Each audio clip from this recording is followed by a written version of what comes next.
naman pag-uusapan natin mga boss, ito pong darating, itong September ay ilulunsad po ang isang event for a cause or walk for a cause. Ito po ay tinatawag na Alay Lakad. And to know more about this, let us all welcome our very special guest this morning. We have Mr. Frank Evaristo, President ng Alay Lakad Foundation. Good morning, sir. Welcome to Good Morning, Boss. Good morning, Jan. Good morning, Jan. Morning, Frank. Good morning. Yung Alay Lakad sa September 6 sa Luneta. Every year ito, it's 43rd anniversary. And this good cause is for the out-of-school youth. Tutulungan namin matatapos yung pag-aaral nila, unskilled, kami nagsusuporta. Ito ay parang civic at saka government. It's run by 4 major civic organizations. This year, it's the Kiwanis International, Lions, Rotary, at saka JCI. So, rough estimate ninyo mga ilan pong mga out-of-school youth meron ngayon sa Pilipinas? Mga 6,000 nationwide. Marami. Yeah. How do you correlate this one sa mga projects at programa naman ng pamahalaan? I know, nasa private po kay sector, pero meron po tayong TESDA, meron po tayong scholarship programs ng mga elected officials, at the same time, meron po tayong PPPs. Sa amin, private sector. So, ngamin, sa TESDA, humingi kami ng yung skills training, yung welding, hotel management, sa Hotel Management Association. Tumutulong sila to train yung out-of-school youth. Minsan gumagawa kami ng canteen, bibigyan namin ng canteen, mag-start ng sari-sari store, yung mga bata. Para dun sa mga gustong makasama dun sa foundation or mabayaan din sila ng scholarship program, ano ba yung mga qualifications na dapat meron sila? Kailangan kasi out-of-school youth at saka youth, sinasabing 18 to 25.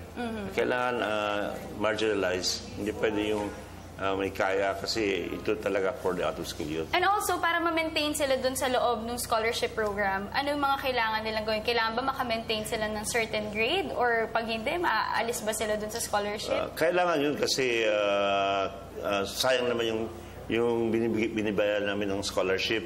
So, you have to maintain at least average. Kasi ito naman kailangan ma-maintain nila para makatapos pag-aaral. So, doon po tayo sa mga paaralan ng pamahalaan or pwede din sila doon sa mga pribadong paaralan? Hindi pwede sa private sector, sa government, sa mga TUP, gano'n. PUP, halimbawa, TUP. State Universities. State Universities. Alright. UP. Currently, ilan po ba yung mga napag-aaral natin mga estudyante ngayon? More than 2,000. 2,000. More than 2,000. And we get our funds from Alay Lakad. Alay Lakad, yung contribution. Kasi bawat hakbang para sa kabataan. So, yung kasi ginagawa, maski sa 10 piso, mag-aten. Usually, 300,000 ang umaten every time. So, kung magbibigil lang ng siguro 10 piso, malaki na yon. But then, we have also 10 groups, no, to converge in. Di ba, sumama ka na sa Alay Lakad, bata ka pa naman eh. Wow! So, nagagaling sa Espanya, nagagaling sa Makati, nagko-converge sa Luneta. President No, will be there to support Alay Lakad. Yes. Alright, so let's talk about yung napag-usapan na natin yung Alay Lakad. What are the series of activities that you'll be doing? Well, yung yearly walk for a cause. Then we have also movie benefit, gano'n. Then meron kaming mga grant na for scholarship. How much is the fee again if the viewers... For those interested viewers? Wala namang fee. Everybody's invited. So, ang kuwan lang is kung saan malapit ang convergence ng lakad, doon ka pupunta para sabay-sabay. Tsaka orderly kasi PNP and our forces will assist us sa orderly at saka security. Okay, saan po ang converging point? Well, kung sa Espanya, doon sa Rotonda, kung sa EDSA, doon sa Shrine, sa Makati naman sa CP, doon magkita-kita, tapos sabay-sabay. Masaya. Parang naglalakad ka, tumutulog ka rin sa kabataan. Right. Naging healthy, healthy living. May Yeah. benefit ka pang makuha. Sino bang mga natin dito, partners? Do you have any partners, mga organizations? Yeah, yung nga sinabi ko, the 4 civic organizations. Kiwanis kasi ang leader. Kasi nagro-rotate yan. Kiwanis International, then Rotary International. Tapos, I'm the past president of Manila Rotary, the biggest Rotary Club in Asia. Corporation. Yes. Then JCI, tapos Lions International. So, tsaka ngayon, pumasok din yung Philippine Chinese Chamber of Commerce. Next year sila ang chairman.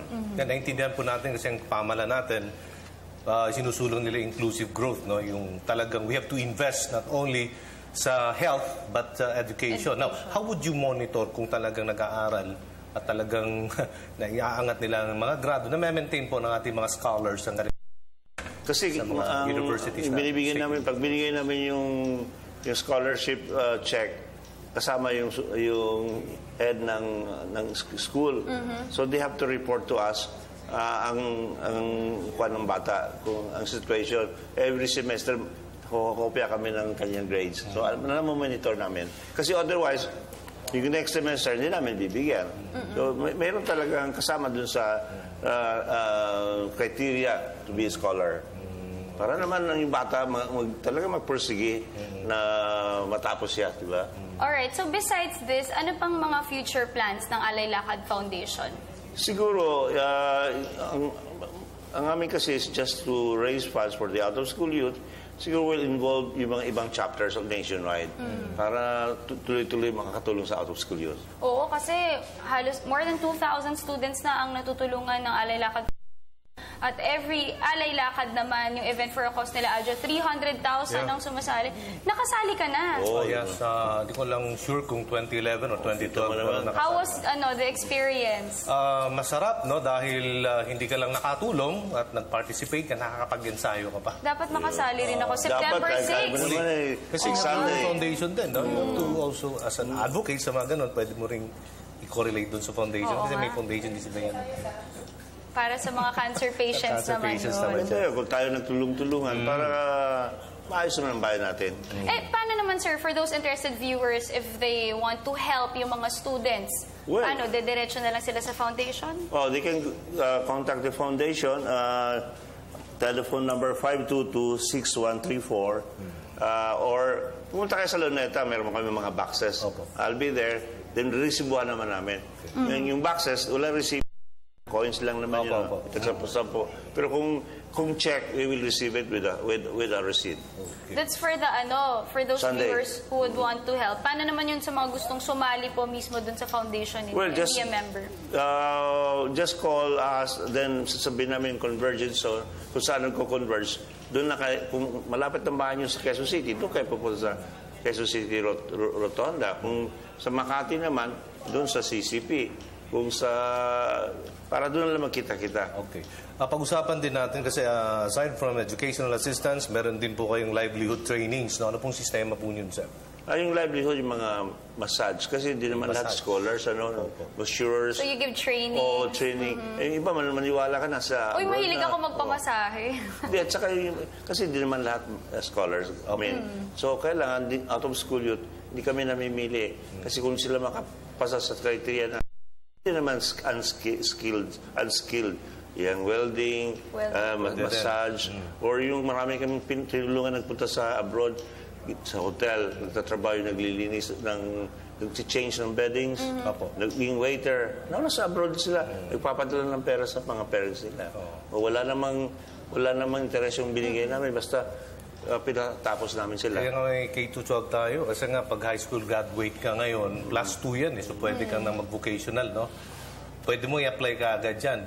And we have to, yung pinupromote natin, entrepreneurship natin program. Kasi mas maganda kasi, pag negosyante, yun yung business-minded na tao, hindi ka na kailangan kang... Pero I'm not discouraging everyone na huwag mag-aral, Pero mas maganda kung business-minded na tayo, bata pa tayo, mas maganda kung may negosyo.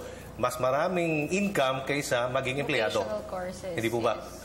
Pero maraming chances yung mga bata na imbis na nasa abroad na, nagtatrabaho na, kasi trinayin natin. At saka marami na rin nag-o-offer ngayon ng mga schools, like yun nga, TESDA. Marami na rin silang pwede kang pasukan para magkaroon ng sariling business. At makatulong din, of course, sa kanilang pamilya. Dapat, tulong-tulong lang tayo. Kaya maglakad tayo sa Sunday, rain or shine, sa Luneta. Isa lang po, Frank, marami din ako napapansin sa EDSA, yung mga hamog boys na yan, mga out of school yun, mga bata, no? Nai-involve sila sa iba't ibang uri ng krimen. Nakakalungkot tingnan. Pwede din natin tulungan kung saan yung mga yan. Yung nga ginagawa namin, yung naka-standby lang. So, ang ginagawa namin, pwede silang punta sa barangay nila. Yung barangay, sulatan kami o kontakin kami para makatulong kung anong maka-start sila ng something para maayos yung buhay nila. Para di naman nag-standby lang. No? Alright, so yan po, Alay Lakad will celebrate its 43rd anniversary. Magkakaroon po ng Alay Lakad on September 6, 8 o'clock ng umaga dyan po sa Quirino Grandstand, Rizal Park. So yan po ang team nila Alay Lakad para sa magandang kinabukasan. Sana po we encourage all our viewers out there to join at syempre para makatulong rin po tayo sa ibang tao. Ayan, ang oras po natin ngayon ay 7:30 ng umaga. Atid sa inyo ng GSIS. Maasahan ang inyong lingkod bayan. Ayan, thank you so much for joining us this morning. That was Mr. Frank Evaristo, President ng Alay Lakad Foundation. Alright, tuloy-tuloy pa rin po ang balitan at impormasyon sa pagbabalik ng Good Morning Boss.